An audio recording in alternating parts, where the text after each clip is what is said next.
ভাই আপনাদের কাছে একটাই অনুরোধ, এই ধরনের রাউটার বাংলাদেশে আনবেন না। আসসালামু আলাইকুম।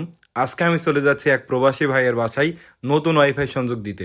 তো সর্বপ্রথমে আমরা চলে আসি ভগীরথপুর গ্রামে। এখানে এসে দেখি এই বাইশঝাড়ের ভিতর দিয়ে ভাইরা এখানে অপটিক্যাল ফাইবার টানছে। এই সাইডে মূলত গ্রাহকের বাসা। এই যে পুকুরের মাঝখানে একটা বিদ্যুতের খুঁটি আছে। এইটা আমাদের পূর্বে এক গ্রাহকের লাইন চলতো, তো এই গ্রাহকের বাসা থেকে আমরা এই সাইডে নতুন গ্রাহকের বাসায় দিয়ে দিব। তো আমাদের এখানে যে পূর্বে লাইনটা চলতো ওইখানে আসার পর আমরা লেজার চেক করে দেখি, এখানে লেজার আছে -18.8। তো যাক আলহামদুলিল্লাহ, এখানে আমরা একটা 1:2 স্প্লিটার মেরে দুইটা লাইন ভাগ করে নিব। তো সর্বপ্রথম এখানে আমি একটা 1:2 স্প্লিটার লাগিয়ে নিই। এরপর ফাইবার তারের ডাম নিয়ে এখন চলে যাচ্ছি নতুন যে গ্রাহকের বাসায় সংযোগটা দিব সেখানে। তো আমরা চলে আসি এই যে প্রবাসী ভাইয়ের বাসায়। তো এখানে আসার পর এখানে আমরা সর্বপ্রথমে হোম টিজে এবং প্যাসকোডটা লাগাই। তো হোম টিজে প্যাসকোড লাগানোর পর এখানে আমরা লেজার চেক করে দেখি সব কিছু ঠিকঠাক আছে কি।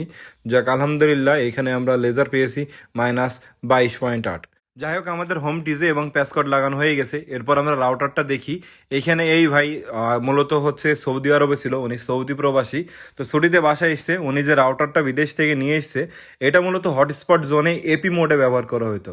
এটা এইচটিসি কোম্পানিরই একটা রাউটার, নিজস্ব রাউটার। তো ওনাদের এই রাউটার আমাদের বাংলাদেশে মূলত চলবে না।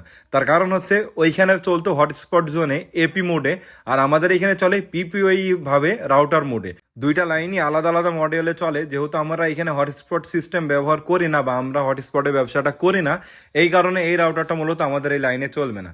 তো যাই হোক, ওই ভাই হচ্ছে বিকালে গিয়ে একটা ভালো রাউটার কিনবে আবার নতুন দেখে। তো আমাদের জন্য দোয়া করবেন, আমরা চেষ্টা করতেছি আপনাদের নিরবিচ্ছিন্ন এবং দ্রুত গতির ইন্টারনেট সেবা দেওয়ার জন্য। আর যে সকল ভাইয়েরা প্রবাসে আছেন, আপনাদের কাছে অনুরোধ রইল, আপনারা যে রাউটারটাই নিয়ে আসেন বাংলাদেশে, আগে আপনার আইএসপির সাথে কথা বলে নেবেন এই রাউটারটা বাংলাদেশে চলবে কিনা।